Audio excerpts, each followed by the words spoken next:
皆さんこんにちは、アクイースです。今日はですね、前回の続きの壁張りを進めていきたいと思います。ホールソー、金物も届いたので、そのまま壁張りをね、今日で終わらせれることができるか、頑張っていきたいと思います。それではね、早速行ってみましょう。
ちょっと内側ぐらいでいいじゃん。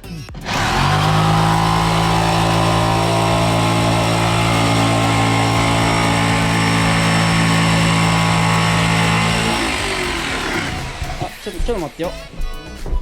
これだけだ早いよ。木はこいついったら。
なんとか2階の壁張りまで終わりました。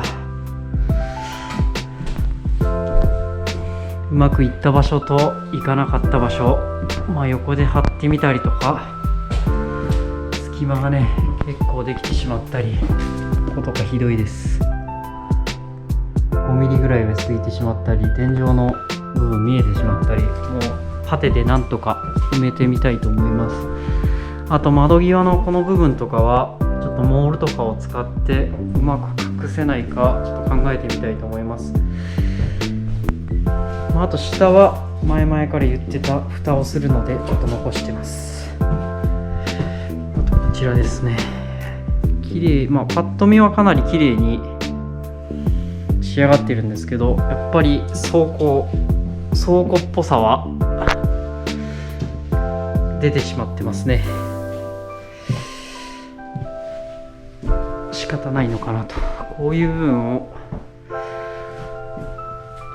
ちょっと残してますけど、また次回やろうかなと思います。かなりね、夜遅くまでかかってしまいました。東目はやっぱり綺麗に晴れましたね。隙間もあまりなく、際では少しあったりしますが、なんとか2日で2階のこのスペースが終わったんで良かったんじゃないですかね。